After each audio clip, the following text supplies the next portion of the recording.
So now we are looking at another new technology of diamond planing. This one is called helium and emboss. It always works in a pairs of a scanner and a microscope. So we'll look at the scanner first. What we need to do is normal mapping like saline. So we map the outline of the rock and then put the stone into the microscope. Then we will do all the plotting of the inclusions and then we input all the inclusions back to the computer. Then we will do the planning. This machine is especially for big sizes because the accuracy of the microscope. The magnification is more than 150 times. So a very, very tiny inclusion, you can see it in a very exact position. And after doing all the input of information, we'll start doing the planning of the work. So here is some results. So you can see this one is the price.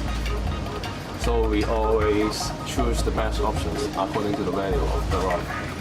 B means 1 billion, so it's 2 billion stone, okay? The first one is 5 carat, you can see here, 5 carat. And then this one is a 4 carat. And then you see when I move down, the value is going down, but there's another combination of the stone. So what we need to do is choose the best options by the value and also the difficulties of doing the stone. So like this one, it's a 5.36 carat and a 3.55 carat.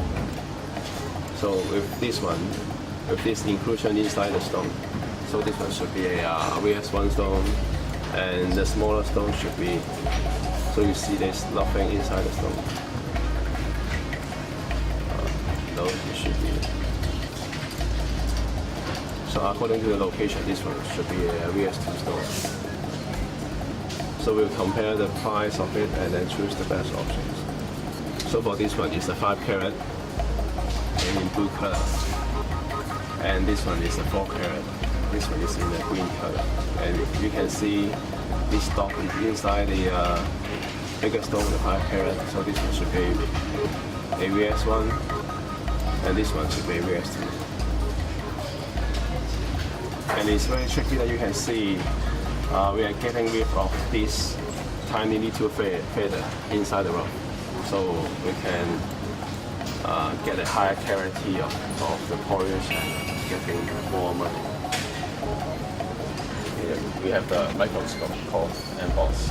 It's a very powerful lens of 150 times magnification. So we can clearly see all the edges of the feathers or the tiny pinpoint. And it's all done by human eyes. Now he's searching for the surface crack. So it's all the feathers on the surface. So you can see in the middle of the screen there is a very light feather. And he's going to plot this feather, the shapes and the depth of it. And now you can see the crack is on the surface. So he's now plotting the outline of the crack.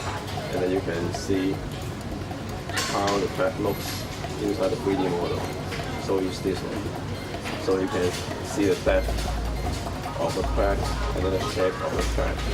So it's now doing the fine tuning of the shape. We can always compare the 3D models by moving the stone and then see if the shadow of the crack is moving along with the stone. So he's breaking the feather into 2 parts because the depth of the feather is uneven. So he has to plot it twice. So one is on the right hand side, one on the left hand side. Using the emboss is a very time-consuming process. Normally, one stone it takes 2 to 3 hours to finish. The advantage of this machine is very, very accurate because you can see the edge of the feathers very clearly. And you can locate all the tiny pinpoints inside the stone. But the disadvantage is we use the human eyes to do the plotting. So there may be some human error. But it's still a very powerful tool because the accuracy making all the polish having a proper to do the polish because you can see the edge of the feathers very clearly.